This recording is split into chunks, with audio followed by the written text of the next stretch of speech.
we're a rapidly growing community, right? And resources are finite just in general. And the whole idea about sustainability is how do we better use our resources? How do we do more with less? So it really fits in kind of the mantra of our community.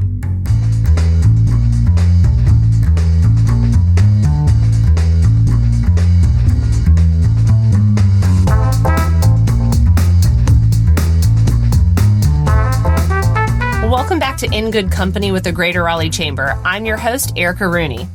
Economic growth and sustainability are often talked about as separate goals, but y'all, in reality, they're deeply connected.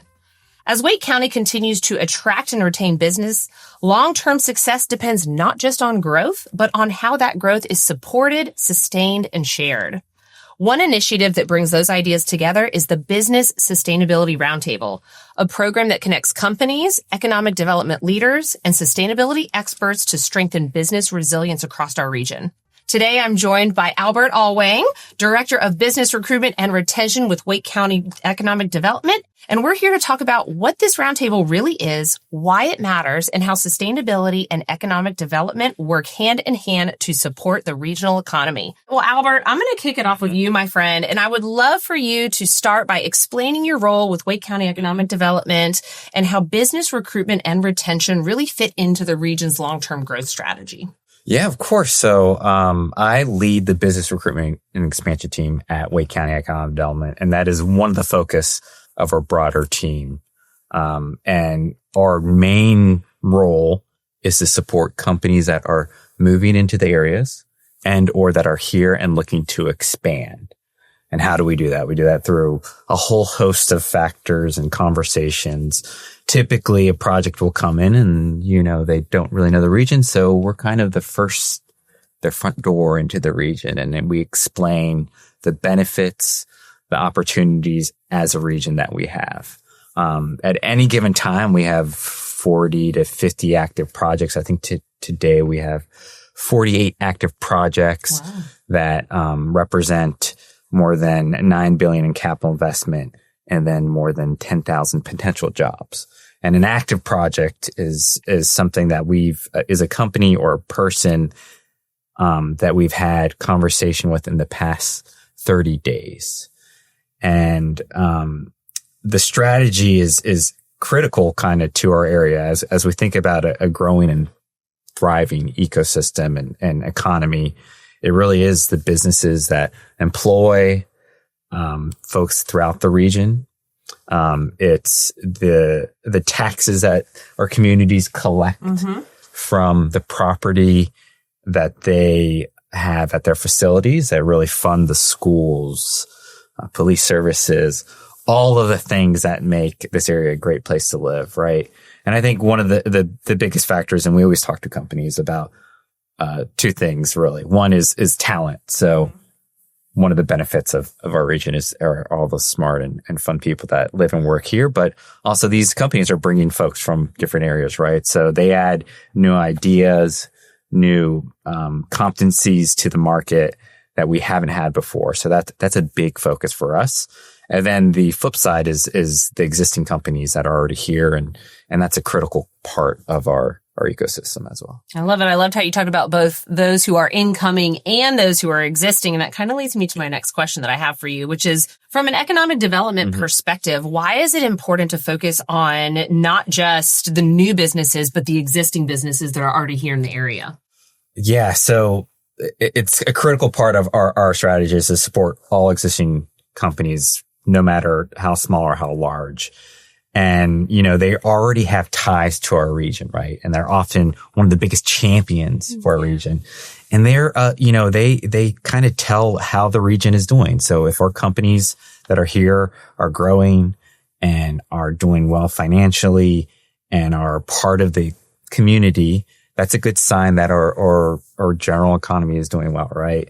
And the thing about our region is we have a diverse industry base. So our program, when we think about the types of companies that we typically work with, are IT, software companies, life science companies, advanced manufacturing, and clean tech. And they are the one common thread behind all those companies is that they are very specialized in our region, right? So it's a life science company that may do manufacturing, but they're also doing R&D, right? And what that allows us from our support is to be very strategic to support these companies that are really leading the global field that they're in, right? So existing industry has always been a component of economic development work. It's something that we're very focused on, and we have a lot of partners in that support, because I'm at the county, but each one of our municipalities has a local economic developer or someone that supports economic development. And their day to day is they're really listening and hearing the companies what they need. And that's how we partner with them is we work directly with their partners, or they're part of the chamber. Oh, that's so awesome. One of the things that I've always been so fascinated, because I'm what do you call them? A plant. I'm not from here. I'm new, right? Yeah. And it's just, we have so many diverse companies in this area that you really could do anything. And I think that's so beneficial because there's just opportunity everywhere for everyone. Albert, how does the BSR, and I'm so glad I can shorten that up here, how does the BSR fit into the Wake County Economic Development's broader efforts to retain the businesses and help them stay competitive over time? Yeah. So, I mean, this work on the BSR actually came out of the work that we do on our BRE team, right? And it started from a conversation from the Fujifilm Biotechnology's initial look into our region and their new CDMO plant, right? And they were asking us as a community, what are you doing in sustainability? We have sustainability goals, and we want to align it with the community that we eventually land in, right? So that kind of kicked off this conversation. And it's pretty true through all the companies here. When we talked about existing industry, if you look at the existing industry here, this area has a lot of companies from either foreign entities or they have some types of operation here. They may not be headquarters here, but they're all reporting to a headquarters that has a focus on sustainability. So we see it as a competitive advantage that if we are a community that are focused on sustainability, we can support companies' sustainability goals. Yes. And as they're looking to potentially join us as a community. I think the other thing that is kind of a part of this conversation is, we're a rapidly growing community, right? And resources are finite just in general. And the whole idea about sustainability is how do we better use our resources? How do we do more with less? So it really fits in kind of the mantra of our community. Yes. I mean, in a different In Good Company podcast, we talked about how there are 77 people a day coming to this area. So that stat just really stuck in my mind. And I think this is so fascinating because I've worked for many Fortune 500 companies, all with sustainability efforts. I never put the connection with how are we actually bringing those companies to this area. And so thank you for mapping that out. That is so cool. But where are you seeing companies today when they're talking about their sustainability expectations, whether that's customers, employees, supply chain? How does that influence our economic development strategy? Yeah, so companies are getting a lot of demands on sustainability. One is from customers. One is from some of the companies they sell to. So maybe they're selling to a larger company that has some of these sustainability goals. So it's really becoming a part of their operation, their business operation, right?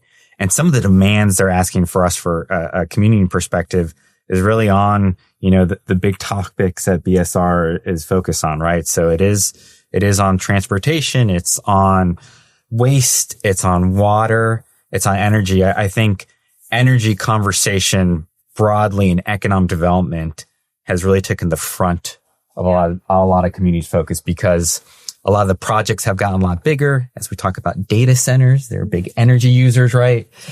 But every company is trying to use less energy. They're all on this path to achieve some of the goals that they have, whether it's 2030 or 2050. And they're asking us from a community perspective, well, are there programs that we can support, particularly in energy, but also wastewater and waste? Fascinating. Albert, how does integrating sustainability into economic development efforts strengthen Wake County's ability to attract and retain high-quality employers? Yeah, I mean, I mentioned before how this conversation actually came from a company that was looking to relocate here, and that was Fujifilm Biotechnologies. But, I think as we think about we're a growing community, infrastructure constraints or infrastructure opportunities, and it really makes sense from an economic development standpoint to have those conversations with sustainability hand in hand, right? So as we think about companies that are looking to move here and they need water and wastewater, and if they're having conversations that, well, how do we internally reduce our wastewater? That allows us to better plan and hopefully bring more companies in, right? That are very similar. So we've learned a lot from the conversations specifically with the companies that are informing some of the efforts that we have in developing more industrial sites, because infrastructure sites are really kind of the thing that we call like our bread and butter. That's what economic developers do on a day to day. They need a site that's ready for a customer.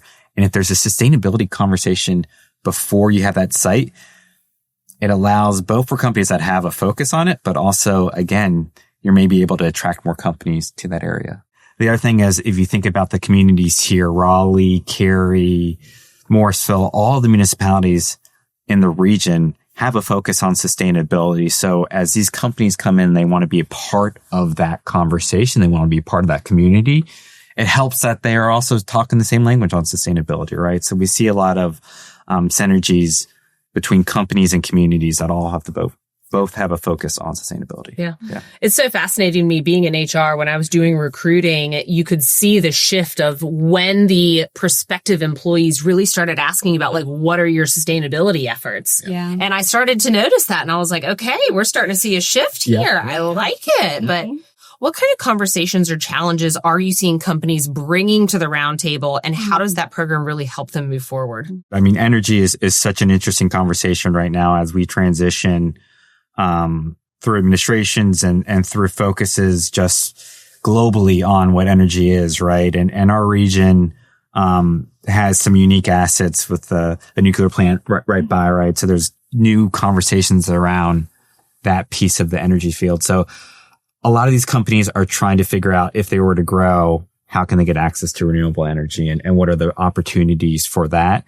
It's not the only thing that they're focused on. I mean, transportation is another interesting conversation that they're having on. I mean, our area has benefited in terms of the growth that we've had, both in not just our community, but in surrounding communities. And how do we stay better connected and make it easier for folks to get around? So that's another conversation that they're having at the community level. Yes, I love that. How does the collaboration between sustainability leaders and economic development professionals really create better outcomes for businesses in our regions? Yeah, I mean, I think one is, we're having frank conversations about our resources or infrastructure that is both transparent. So we're not hiding any of the challenges we may have.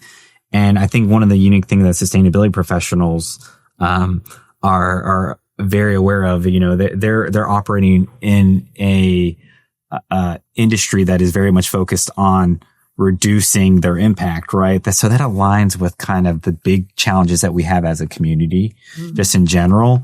And we're learning a lot from these companies in terms of just how we can better support some of these long-term goals, even though they might be 10, 15, 20 years from now. And that really helps us to plan today and over the next 5 years. All right. So how do we better support these types of companies locally? Great.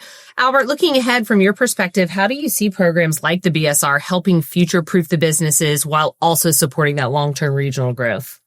I think the BSR provides a vehicle for companies to have a more strategic conversation on the things that they care about, right? So it really is a great model for community engagement for companies to not just say that they're interested in it, but also have a conversation with the community. So if we're both aligned for the long-term vision, companies in terms of their operations and how they're impacting our local community, and communities are aligned on how they can best support these companies, I think that really speaks to our future and the vitality of and the resilience that we have as a community, right? So I expect positive outcomes from these conversations.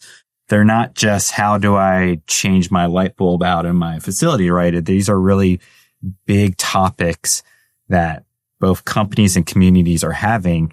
And the BSR provides a space where they can have a very transparent and frank conversation. No, that's so awesome. Thank you so much.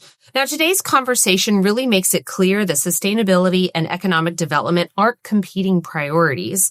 They're partners in building a resilient and competitive and a future-ready economy. And thank you for listening to In Good Company. Again, with the Greater Raleigh Chamber, be sure to rate, review, and subscribe to the podcast and to continue these conversations exploring the people, the programs, and the partnerships of our region's growth.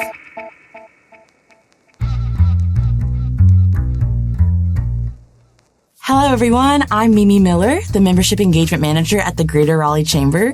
And today we're going to continue our earlier conversation about sustainability and growth by spotlighting a chamber member who's seeing both play out in her work and throughout the community.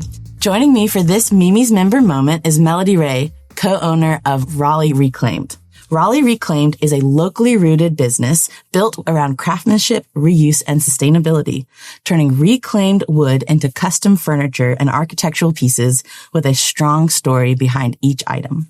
Melody, thank you so much for joining us today and for the important work you're doing. Well, thank you so much for having me here. Yeah, absolutely. So I'd love to start off just to hear, how did Raleigh Reclaimed get started, and what are y'all doing to kind of keep your presence in the community? Well, Raleigh Reclaimed really started with this idea of how do we repurpose things that are otherwise going to end up in the waste stream. Mm-hmm. Yeah. So it originally started with taking materials from old barns and mills and warehouses, kind of in the heyday of farm tables and things. And it really evolved to include a pathway for all these urban trees that otherwise would end up in the waste stream.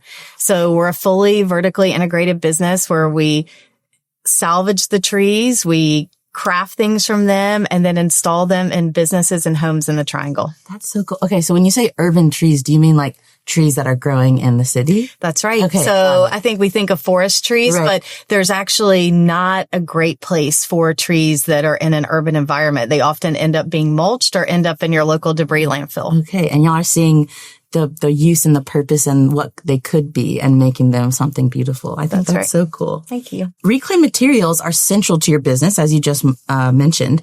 So how does sustainability show up in the day-to-day operations of Raleigh Reclaimed? Is it just focused on the wood and making sure it's used properly, or are there other facets that are sustainable? Sure. Well, we've expanded to include reclaimed steel. So we do a lot of beautiful steel storefronts and glass and steel work, but it's part of everything we do. We have a lot of vintage machinery that we have reclaimed from North Carolina furniture giants who move their operations abroad. We repurpose all of our own waste. So I think about the waste of the waste. So cutoffs go to local woodworkers who have smaller projects than maybe we do. We also repurpose our sawdust. And most importantly, we have a really local footprint. So it doesn't do any good to manufacture things with great environmentally thoughtful materials if you're just offsetting that with shipping things across an ocean. Right. Absolutely. And you said that you connect with like local woodworkers, for example. How do you get connected with them? Is it just through the network? I mean, platform? the world of social media has done a lot for everybody. Yeah. So we blast things out and we have, sales on the first Saturday of the month where we put all of our cutoffs out and we meet all these people who do really cool things with even things that we're unable to use. So it's like a farmer's market for sustainable woodworking and artistry, basically. Oh, I'm going to use that. Okay, That's great. I think that is so awesome. That's great. And I love that y'all are also into steel. Is there like a favorite project that you've gotten to oversee or have a hand in? I mean, I think we do a lot of buildings for cane development. So if you think about any of the apartment complexes, we've had restaurants like Brodetto who did steel and glass work. So you can see it in a lot of places in Raleigh. Okay, I'm going to be looking for that's probably Raleigh Reclaimed now. That's awesome. I would love to know, what does it mean to you to run a sustainable business, not just environmentally, but also in terms of longevity and craftsmanship and community impact? It's a loaded question, I know. Oh, well, I mean, we live and work in this community. And so it's wonderful to think about seeing things that our team fabricates in spaces that we visit all the time and in people's homes, and, to contribute to something, not just environmentally, but to think we are putting things there that have a story. This tree had a story. It's handmade by local craftspeople. It, takes away some sterility from all this wonderful growth we have and adds some character. Yeah. And I really love, I moved to Raleigh maybe 2 years ago, and I really noticed how it's definitely a community of you could see how many businesses or organizations or people had a hand in making things. So I think that that's so cool. I was curious, have you always wanted to do sustainable architecture and craftsmanship, or has that been a life pivot, or how'd you get into that? It's definitely a life pivot. Okay. I'm a recovering lawyer, I say. So my dad is a lawyer, so I understand. 15 years in private practice of that before this, but there was a creative itch that I needed to fill, and this has been a wonderful way to do that. Awesome.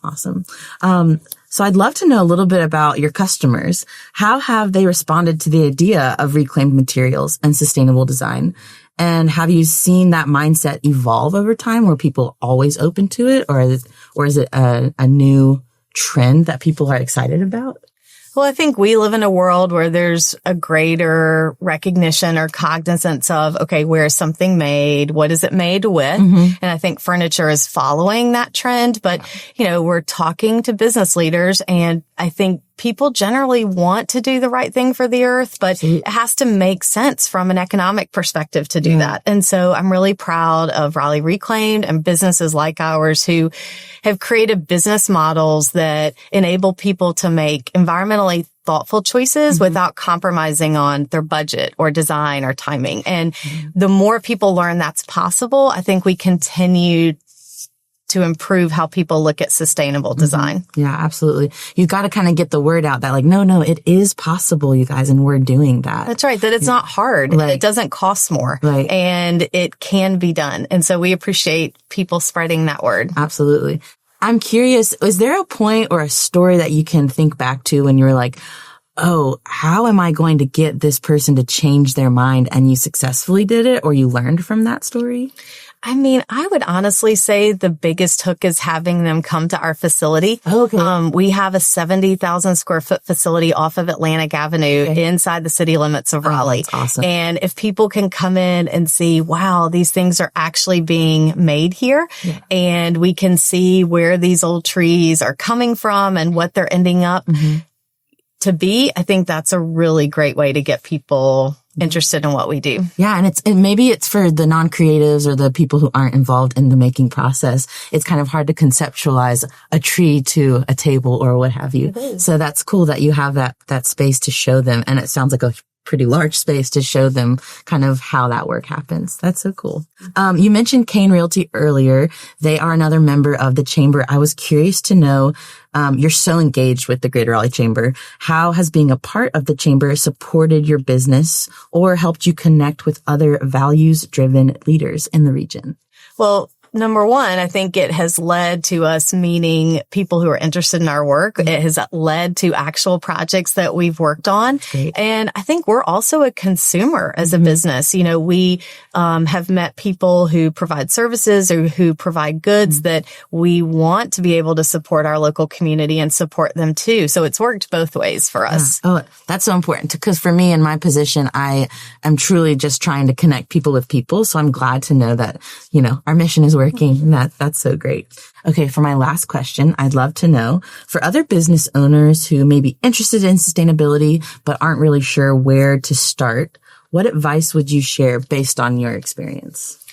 Well, I think it's really important to not feel like that task is so daunting that you have to convert everything in your business to something that's a sustainable process, but starting with one small component, and it gets you encouraged and excited about, okay, we can do this. Now let's look at one other small piece of this, because we're still running businesses and we have that reality of making sure we do that, but tackling small things at a time. And also think it's why organizations like the Chamber are so important, because talking to people, asking questions, learning from them. I mean, innovation really starts from inspiration in some way. And so to talk to people and hear what they're doing might not translate exactly, but maybe it spurs a thought for your own business. And so for us, that's been really important. That's awesome. I think that it's so important, because sometimes I'm an all or nothing girl. I'm like, I got to change everything about something or I'll never do it. But it's so important to really remember that, like, the first step can be a small change that then grows to the rest of your company. So that's great insight. Thank you so much for being here. I really appreciate you sharing about Raleigh Reclaimed.